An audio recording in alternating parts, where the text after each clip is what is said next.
Hello guys and welcome back to another video. Today we're going to be reviewing the AKG K371 headphones.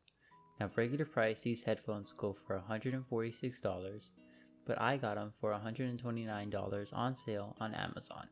I'll be leaving a link to them in the description below if you do choose to buy them at the end of this video. Now, when reviewing these headphones, I plug them straight into my motherboard, so that is what I'm using to test the sound quality of these headphones. And they are closed back headphones, which means you won't be able to hear the surrounding areas when you have the headphones on. Now that that's out of the way, let's get into the unboxing.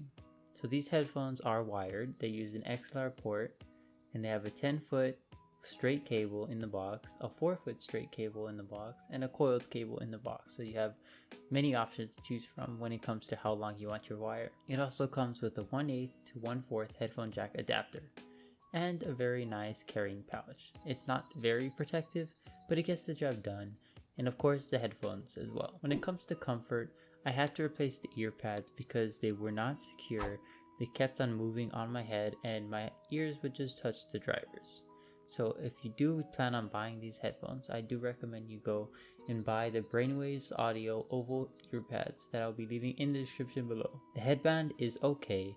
It's made out of rubber and it's comfortable enough, but I've used more comfortable headphones in the past.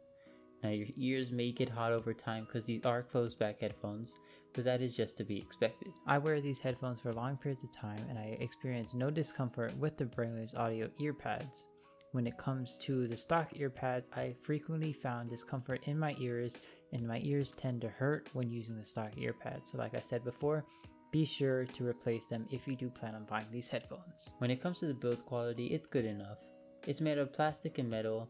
The only problem I saw was when adjusting the levels of the headband, they aren't secure and they will move without much force. So what I mean by that is, if you were adjusting it to fit on your head, if you put the headphones down, there's a chance that they could slide up or down. Now before we get into sound quality, I wanted to talk about something called the Harman target curve. Basically what this is that it is the average sound profile the majority of people enjoy listening to. If you're wondering why a company would try to match the Harman target curve, well that's basically because they want the most amount of people to enjoy listening to the headphones without having to use an EQ, because not everyone knows how to do that. So to compensate for this, they try to match the sound profile that most users will enjoy. Now that's not to say that it might be right for you, but overall, this is just a generally accepted sound profile that a lot of people enjoy. Now that that's out of the way, let's get into the sound quality review. So when it comes to the sound profile, they sound fairly neutral and well balanced overall, and are very close to the Harman target curve.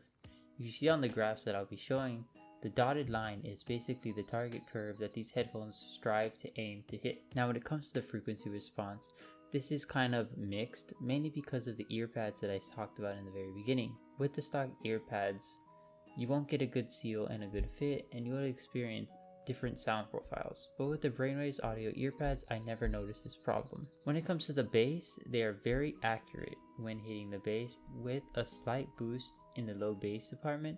I personally never noticed that. When it comes to the mids, they are very accurate as well, and they follow very closely to that Harman target curve I talked about before. When it comes to the treble is very accurate as well, but according to the graphs, it does have a slight boost in the high mid department, but I never really noticed that. When it comes to the soundstage isn't as wide as something you would find in an open back headphone, but that doesn't mean it's bad. I still use them for gaming like CSGO and Valorant, where you need to hear all the footsteps around you and pinpoint their locations, and I can still do that. Overall, these headphones sound very nice and I'm really happy with my purchase. The only thing I would recommend people do is buying extra ear pads from Brainwaves Audio, because without them I was about to send these headphones back. Now I use these headphones for basically everything, whether it be gaming or listening to music, and this is just how I personally feel about these headphones.